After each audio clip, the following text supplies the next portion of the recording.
Welcome back to my channel Bhakti Sukoon video. आज मैं लाई हूँ महाभारत का एपिसोड नंबर 4 की कहानी, जो और भी भावुक कर देने वाली है। जब एक बेटे ने अपने पिता के लिए अपना पूरा जीवन कुर्बान कर दिया, तब जन्म हुआ इतिहास की सबसे खतरनाक प्रतिज्ञा का। तो चलिए आगे बढ़ते हैं। हस्तिनापुर एक ऐसा राज्य जहाँ से शुरू होने वाली थी एक ऐसी कहानी जो आने वाले समय में पूरे भारत को हिला देगी। राजा शांतनु गंगा के जाने के बाद अकेले थे, लेकिन एक दिन उनकी नजर पड़ती है एक साधारण लेकिन बेहद सुंदर कन्या पर। उसका नाम था सत्यवती। क्या आप जानते हैं सतयुग जैसे ही महाभारत का युद्ध हुआ था? अंत तक जरूर देखिए। राजा शांतनु सत्यवती को देखकर मोहित हो जाते हैं और तुरंत उसके पिता के पास विवाह का प्रस्ताव लेकर पहुंच जाते हैं। लेकिन यह कहानी में आता है पहला बड़ा मोड़। सत्यवती के पिता कहते हैं मेरी बेटी का पुत्र ही हस्तिनापुर का राजा बनेगा, जो मैं आपको पिछली स्टोरी में थोड़ा सा इसका संक्षेप में बता चुकी हूँ। आप सोचिए, जब पहले से ही एक योग्य राजकुमार मौजूद हो तो क्या होगा, आगे सुनिए। अब समस्या थी कि राजा शांतनु के पहले से ही एक पुत्र था, देवव्रत, जिसको बाद में भीष्म नाम दे दिया गया, जो हर दृष्टि से योग्य और सिंहासन का असली उत्तराधिकारी था। राजा शांतनु इस शर्त को मान नहीं पाते और दुखी होकर महल लौट आते हैं।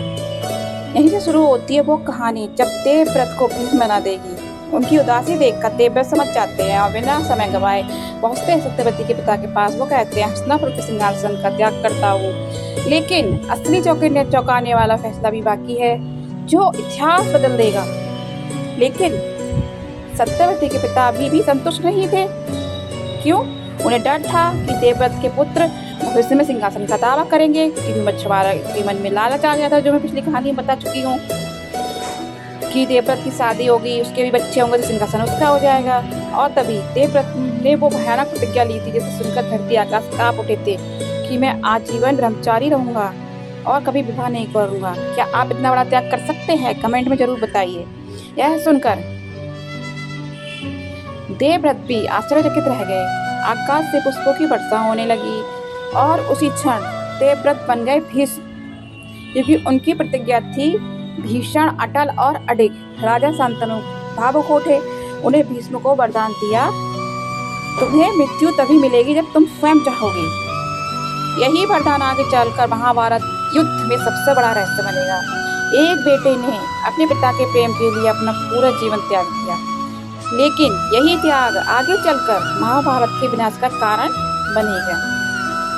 कभी कभी एक प्रतिज्ञा सिर्फ एक इंसान नहीं, पूरी पीढ़ी को किस्मत बदल देती है। दोस्तों, कमेंट में लिखना जय श्री राम।